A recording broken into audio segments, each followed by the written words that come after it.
It's the holiday season, but Christmas isn't the only holiday that's being celebrated right now. So this afternoon, we're on an adventure at the Chabad Center with Rabbi Levi Klein to learn a little bit about Hanukkah. Rabbi, thank you so much for having us out this afternoon. Great intro, because a lot of people think that Hanukkah is the Jewish Christmas, and it's not.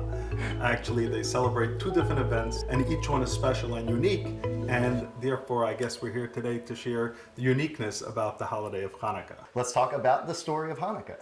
So, in the 2nd century, before the Common Era, the land of Israel was ruled at the time by the Syrian Greeks, and the Jewish people were oppressed. The Syrian Greeks overran the temple, and they forbade the Jews from practicing their religion. A small group of Maccabees rose up against the Greek Syrians, the most powerful army in the world, and miraculously they won that war. And when they won the war, they came back to rededicate the temple in Jerusalem. One of the things they wanted to do was light the candelabra, known as the menorah. It was a 7-branch candelabra that was lit every day in the temple. The only thing is that they couldn't find any oil that escaped contamination from the hands of the Greeks. And they only found one cruse of oil that was fit to be able to be used to light the menorah, and it was only enough to burn for one day. And miraculously, that menorah, that little amount of oil, burned for 8 days. So therefore today, we celebrate Hanukkah for 8 days. So people always ask me, what's the correct spelling for Hanukkah? And the only way I can answer that question is to use the Hebrew letters, Chet, Nun, Vav, Kaf, Hey. And the word Hanukkah actually carries two concepts together, because actually I put together two words, which means it was the rededication of the temple, and it's also, in Hebrew, it means they rested on the 25th. The 25th of the Hebrew month of Kislev. And this year, it starts on the 18th of December, and it goes through the 26th of December.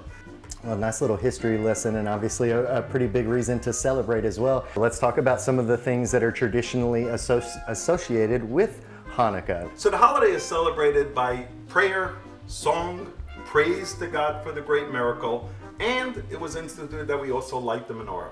And what we do is we light, the first night we light one candle, and each night we add an additional candle. Every evening, every person in every Jewish home lights the menorah. There's all different types of menorahs. Some people try to do it with the olive oil because the miracle happened with oil, so they tried to light their menorah with the oil candles. Can we light one this afternoon? Sure. Yeah.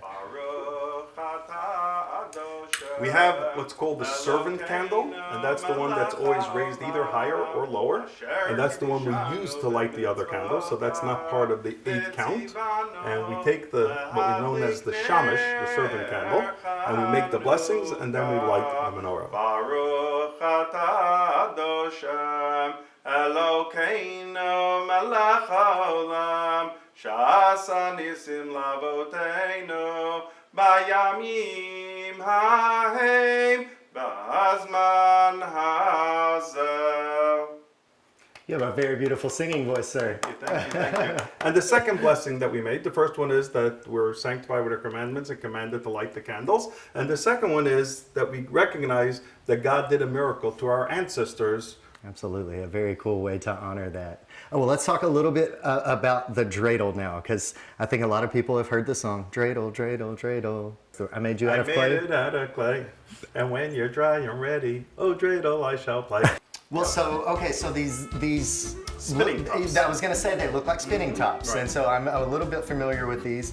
So I try to, still got it. All right, Okay. cool. So what is the significance of these? So actually, there's 4 letters on the dreidel. It's a Nun, Gimel, Hey, Shin. It says a great miracle happened there, which is a reference to the land of Israel. If you picked up a dreidel in Israel, it'll have a different letter on the 4th one. For here. Because, exactly, it says a Pei, Netz Gadal Hayat Po, a great miracle happened here. The tradition comes from, because they were, one of the decrees was that they couldn't practice their tradition, the children used to study in hiding.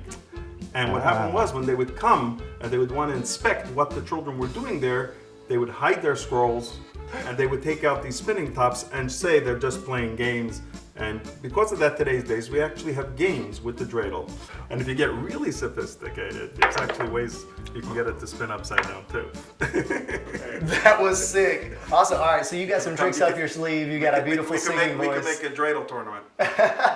Absolutely. That sounds like a great way to celebrate Hanukkah. So, well, Rabbi, I want to thank you for having us out this afternoon. We've had a great time learning a little bit about the Jewish culture and about this holiday that you guys celebrate every single year. But it's not over. Stick around, because whenever we get back, we're going to learn a little bit more about some of the foods that come along with celebrating Hanukkah.